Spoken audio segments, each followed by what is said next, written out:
Good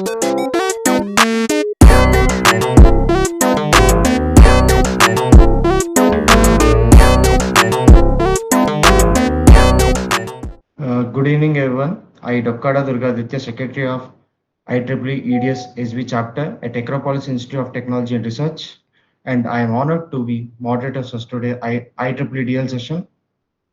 On the behalf of IEEE EDS SB Chapter, I warmly welcome our guests, faculty members, IEEE members, and students. It's a pleasure to host such an accomplished speaker whose work has greatly contributed to the field of reliability engineering and semiconductor technology. Today, we are privileged to have with us Professor Cher Ming Tan, a globally recognized expert in reliability engineer and, and an IEEE EDS DL. Professor Tan has, has completed his PhD in electrical and electronics engineering from the University of Toronto and, and has dedicated more than 40 years in research, teaching, and innovation in reliability sciences. He He has worked in both academia and industry and previously served as associate professor at Nanyang Technological University, Singapore. He currently serves as director of CREST and as professor at Chang'an University, Taiwan. Throughout his distinguished career, he has published more than 400 international research papers, authored books on reliability engineering, and delivered invited talks around the world. His research in semiconductor reliability, microelectronics, nanomaterial failure analysis, and engineering system health management has earned him international recognition. Professor Tan has been consistently featured among Stanford University's world's top two scientists, and he is regarded as one of the leading researchers in semiconductor reliability. Sir, we are truly honored to have you with us today. We are looking forward to learning from your vast experience. We valuable insights and vision that future of semiconductor reliability and electronic devices. Friends, faculty members, and distinguished guests, please join me for giving a warm welcome to Professor Cherming Tan for today's dear lecture. Thank you. Sir, with your permission, could we start? Yep, please. Sir, as we are discussing about your career, as you know, today's topic is AI-based reliability prediction in semiconductor devices. Can you start with your point of view? Well, reliability in the past hasn't been emphasized in the industry for a long time. But however, in the area of military and where the weapon has to work all the time in the warfare, that's where reliability start to see the importance. Now, of course, we are not encouraging war, and but today's as the electronic product are actually occupying almost every aspect of our life, from a simple handphone to a computer, and even today's in a transportation on the electric vehicle, as well as something that we everyone cannot ignore, that is the AI. So so these things again, we cannot afford them to fail. Okay, it's just like in the case of the warfare, where the soldier cannot afford to have a weapon failure. So therefore, reliability are now has been increasingly important. And just like in the early day, the soldier has to rely on the weapon to win the war to survive. In the same way today, if if we were to ignore reliability, we will lose the war of the whatever things that you are doing. And that's why reliability is becoming a key strategic enabler for today's technology. Yes, sir. Sir, before getting into deep, can we get into audience and ask their also point of view on that? Sure. Yeah. Uh, Guys, anyone have questions or doubts? Can ask to sir? open to everyone. Yeah. Well, I'm not so much encouraging war. That's why I'm not. I'm using the example of the warfare to start the importance of reliability. Now, as to how the AI will improve the warfare, honestly, is something that I would not like to address because I do not encourage warfare at all. Thank you, sir. Sir, I would like to ask that can you guide our students regarding latest research based on reliability and what are the impact of the reliability engineering in electron devices society and VLSI technology? Well, I mean that most of my students are really doing research in reliability. Now, people might think that reliability have been studied since in the 50s until now, and there are nothing much to do. In fact, there are a lot of things that we can explore, especially with the new technology as the technology going toward in the nanometer scale, even to the angstrom scale. There are different problems that surface out and in the reliability aspect. Now, what reliability really is that is to ensure that the product can last. For example, for semiconductor in automotive, that to last for 15 years or more. Now, how do you ensure that your design or your manufacturing are able to survive for that long 15 years? That's for the case of the automotive. For the case of the other application, sometimes even longer. Okay, and so we have to able to predict whether our design, whether our process, whether the choice of the material enable us to have the product that lasts for so long. Sometimes a product cannot be replaced. For example, if you we're talking about today's in the Internet of Things, we need to rely a lot on the low Earth orbit these satellites because the signal are going up to the sky and coming down so they can cover the entire globe. Now, the electronics up in the sky, when you cannot afford to fail, right? Because there's no way you can send people up to repair. There's no way you can pull it down to repair and send it out. So those are the things we are in the situation where sometimes the electronic application you just cannot afford to fail, and yet you require it to operate for a long, long time. And so how do we ensure that the new technology that we use that can last for so long? You see, if it is the old technology that people has already proven it, then of course you can use it as long as you want. But unfortunately, today's we are not able to always rely on the old technology, and that's where this IC, there's a different electronic technology are improving because there's a demand. But when this new technology come out, how do you ensure because there is no preceding, there is no past experience, and how do you ensure that when you come up with this new product, it will work for more than 10 years?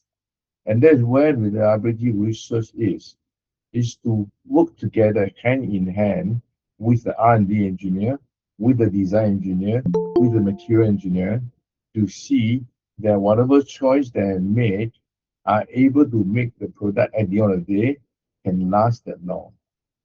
So so there are a lot of work that need to be done. And that's why I named my center as a reliability center for reliability science because it is a new science. It's a new discipline.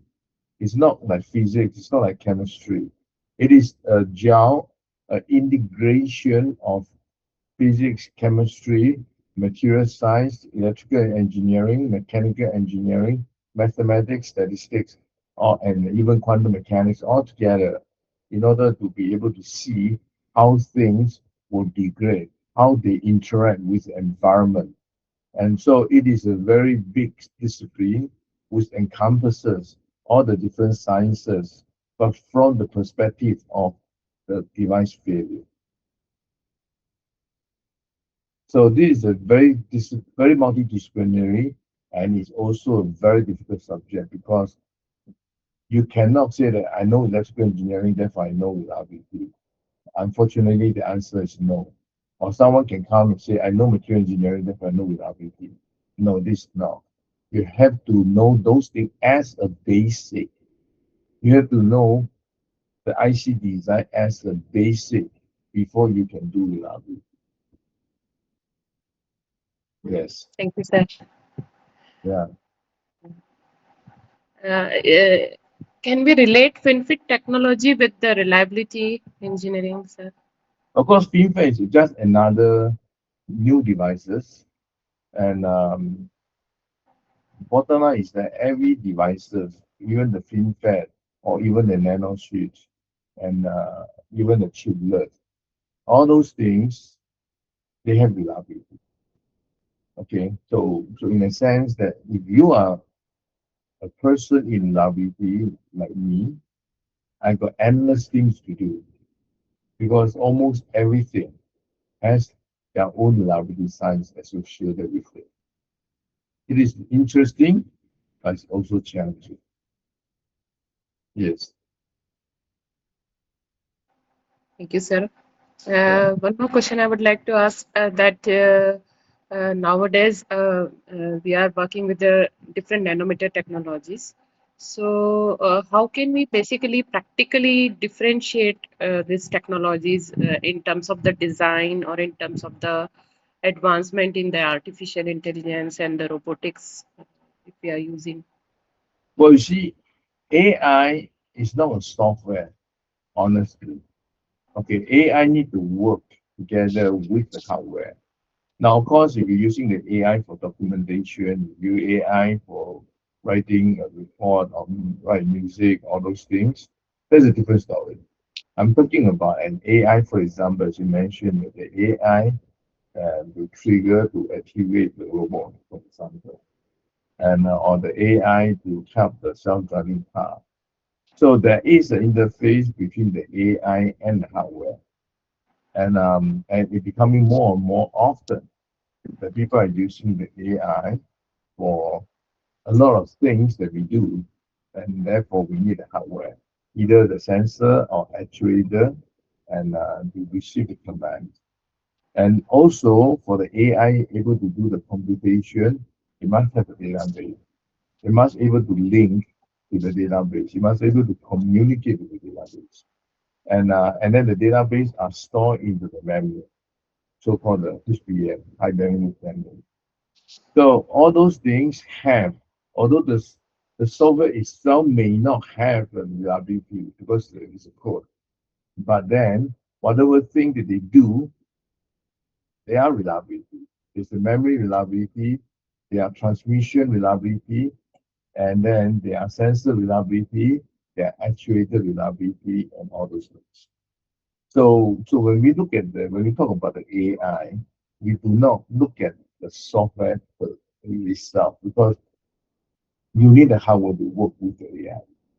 And so a lot of people look at AI as if that it is a software, but they forgot that you need a lot of powerful electronics. That's why the server, NVIDIA, they are promoting all this sort of faster chip. Without that, AI can never happen. In fact, the concept of AI was not recently. It was many years back. In fact, in the late 70s, the AI conception was already formed, but they are not able to become a reality just simply because there wasn't a hardware fast enough, powerful enough to actualize the concept. So AI is not a new thing. AI was old thing. I mean, the concept was old, but it cannot be actualized until when the electronic technology are advancing. So when electronic, how what make electronic able to advance? Of course, it is IC technology. What make the IC technology able to continue to swing, become faster? Reliability play a crucial role. In fact, in IEEE IRPS International Reliability Physics Symposium, in one of the symposium, the Intel VP said that without reliability, we were not able to see the advanced node. Because if we make an advanced node, we can fabricate, We can design it if it is not reliable, if they only work for one day. If then there's no use. So so we are the people behind the behind all these things to make sure that as the people trying to advance the node, how do you at the same time to make sure that the transistor like FinFET and nano switch are able to work when you pack billion of transistors in a small area, it's still able to work for 10 years or more. So that is something that which is unfortunate that the reliability are always being undermined. But in fact, reliability is one of the essential things that without it, you will not able to enjoy the technology today. Yeah. Thank you, sir. Students, any question? Yes, sir. I have a question. Mm. Good evening. What do you think will be biggest reliability challenge for the next generation in VLSI systems, and how can AI help address it? Well, AI cannot help in reliability, unfortunately. Okay. Uh, AI basically they are collecting the database and then they are very good in organizing it and they are very good in putting the information that's already available into a systematic way, in the way that you want it to be. But to get the AI to create a new knowledge in terms of especially with respect to how to think well, is really beyond AI. And so, yes, people try to do that, and but you always get the wrong answer. I mean, for example, the material scientists, there are people using the AI to synthesize material. And there was a paper talking about that the material science people uh, using the AI to synthesize about more than 100 different types of material. But none of them actually work. So, so it is very challenging because the way that AI works, the underlying principle is that they are not able to create it. Having said that, now that there are AI, they're using the PINN, physics inspired neural network. Now, with this physics inspired neural network as a backbone for the AI, you might have a chance to explore the physical principle, and therefore you are able to come using the AI instead of relying on the existing database. They are now able to solve the basic physics equation, and therefore they're able to put you into a different scenario. Now, this beginning, it will becoming more and more possible. Yet, as I mentioned earlier on, reliability is not just simply physics. They also have material, they also have chemistry, they also have statistics. Now, how do you put them together, gel them in? It is something that I will not say that AI can never able to do that, but at least not in the near 10 to 20 years, because this topic is too big, and you need someone that is are very familiar with all these subjects. Not only familiar, but you also need to put them together and then you gel them together. It's kind of like when you cook a dish. You have a chicken, you have a rice, you have a curry, and then how do you cook a good meal? It depends on how good the chef is. So in the same thing is that you can have all those ingredients, but you may not able to come together to actually provide a study or a prediction to tell people that whether your design, whether your product will be good or bad. So, so it's still a lot of work need to be done, and this one area. There are not many areas today. This is one of the area reliability is one thing that AI cannot replace. Okay, and because it's too complicated, and so that's something that I would say. Yeah, am I answer your question? Yes, yes, sir. Well, I mean, you're absolutely correct that quantum mechanics in the past was belong to pure physics, but now become engineering.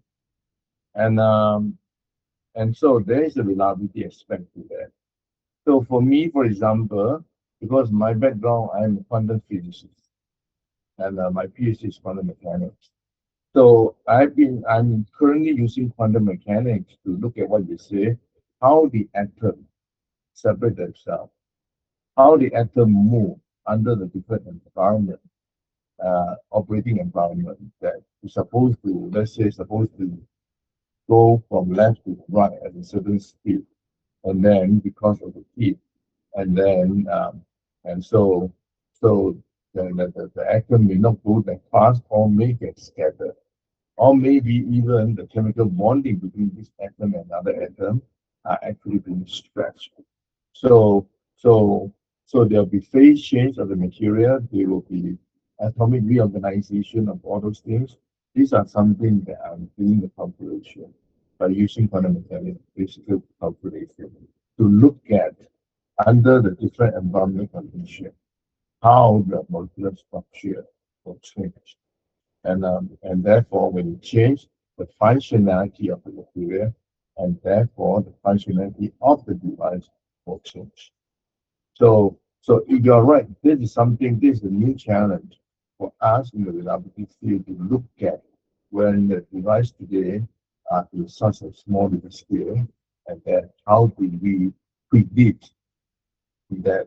For example, I already able to calculate when molecule A and or atom A to bond with atom B, how much energy is needed, how much energy you need to separate them, and those energy are not small, but at the same time, under the environmental condition, they can be separated. And or for example, they may be the bond was there, and in the presence of water molecule, in the presence of oxygen, you will alter the bonding. So for me, when I calculate the reliability for such a advanced technology, you're completely correct that I'm using atomic scale modeling. And that's why my crash lab is actually the symbol. If you were to go to my website, it is the atom symbol because I calculate reliability from the atomic point of view. And therefore, I need to solve a lot of Schrodinger equations. I need to solve a lot of Hamilton, all those things to see how the material. So reliability is not simply what many people think that I just got the product, I just throw into the test chamber, follow the international standard, I do the test, no failure, that is life. Those are the, I always call that, those practice are the 50 reliability, meaning that the reliability practice at the 50, 90. So if people still think that reliability just simply get the product testing to zero, and that's called reliability, your reliability knowledge stay at 1950. But today we are 2026. So it's 70 years behind time. And not to mention that today the system we mentioned a very, very small device. But these small little devices are built together a big system. You're looking at NVIDIA, for example, that shoot a billion of computers. So how they will interact, how this interaction will affect the atomic bomb. Then from this, they build a bigger system, the data system, the data center, and the data center is huge. And so then the inside the data center, although it's so big, but the components are so small. So how do you go from atomic scale all the way to the system scale? That is another thing because it's still getting more complex. And so how do you go from this multi-scale, from this small to big? And there's another challenge. Okay. So that's a different skill. Any more questions from audience? Sir, I have a question. Right, at this time we are generating more powerful CPUs compared to GPUs. But why we are behind in creating powerful GPUs? Well, I mean the GPU, I mean CPU is a computer processing unit. GPU is a graphic processing. And today, I mean to handle the graphic, you need the bigger memory, faster way of doing the looking at the data itself. So therefore, GPU is a way of speeding up the calculation. So in other words, instead of solving one equation, you can think about it. Solving one equation may be less using CPU. But when you're solving 100 equations at the same time, you're solving an array. So when you're solving the array, you can view them like each one as like pixel that you are actually, and they are all interact with one another. So therefore, you are now looking at each mathematical equation like a graphic, and therefore you're using the graphic handling process to solve the equation. Now, now it's your words. Now people are going to TBU. Okay, TBU stands for tensor processing unit. So what is tensor? Tensor basically is a matrix of vector, and so that that itself is a more complex equation. So so all this from CPU to GPU to TPU is all because there are a lot more calculations needed. When we do an AI, when we type something, we ask AI for something. To us, it's just simply typing. But to the computer, they need to do a lot of data analysis. They need to collect the database first, then they need to organize it. Okay, they need to use a large language model to understand the database, and then they need to organize it, and then they're going to present it in a natural way. So there are a lot of calculations into that. Okay. So sometimes a lot of time we overlook the underlying complexity while we enjoying the computer. We're not knowing that there's a lot of hard work are being put down silently, but without that, we won't able to do it. It's just that those people, those processors, those steps that working silently, they do not claim that that they are important because these are indeed important. We don't need to people to kind of recognize that we are important. We know our value, just like the CPU, GPU, and TPU. We know that they are important. So we don't need to advertise that, oh, we must buy the GPU, we must buy the GPU, because without that, your AI just not able to do a complex execution. All right. So that's the same thing here. So when you know your value, you can just contribute silently because you know that whether people recognize or not recognize, people will need it. Now I'm going to mention that unfortunately, in a lot of countries, I mean, because my lab are many Indian students also, and so kind of understand the Indian education system a bit. Not, of course, not about and topic. But unfortunately, the reliability is really good, and and and so many people actually kind of overlook the importance.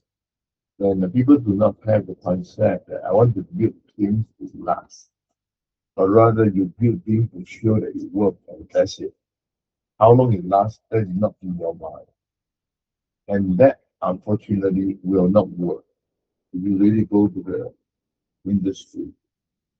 And industry within your own country is okay. People already accepted the norm that things will fail things can be fail or may not work. But if you were to make your product and you sell it globally,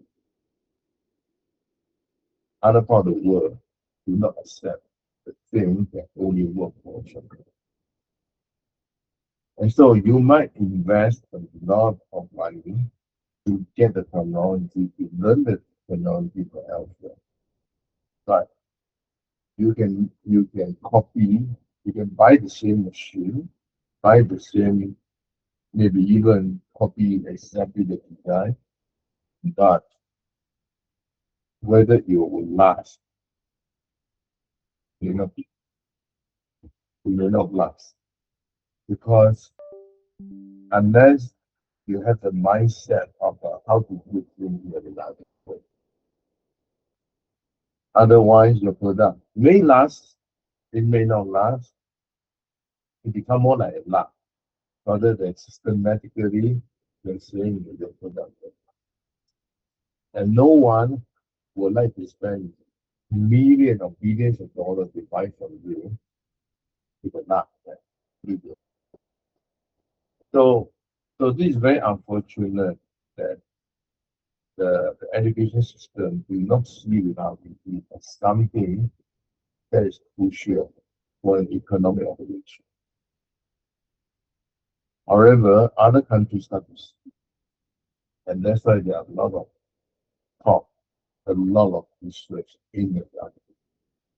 Still not enough. As I say that Intel will not be Intel today. Intel will not be good enough today to help them to advance that work. TSMC will not be TSMC today. It will not have good enough to continuously engage with the community. So, so they may not be standing up on the stage to be recognized, but they are there to ensure that things will work, to ensure that the chip that they make are able to sell. Yeah. So this is something that the education system should emphasize to allow the student to have the mindset of reliability rather than just simply a mindset that we get a thing done. We get a thing done is not sufficient today. Maybe earlier days, but not today. Yeah. As far as I know, that in India there are only a few you have it done. Yeah, any questions, guys? Yep. Okay. Yeah, I Okay. hope that you guys can benefit from this and really start to think about something that you guys can learn. But whereas other people already know it. Yeah. All right. Okay. Okay. So as we come to end of today's IEEE DL session, I would like to express my heartfelt gratitude to you for an insightful and inspiring talk. Your vast knowledge, rich experience has greatly benefited all of us. Your session has not only enhanced our understanding of the subject, but also motivated students and researchers to explore the field further. Once again, thank you so much, sir, for your presence. Thank you. Thank you. Okay. Thank you, sir. Okay. Bye. Bye.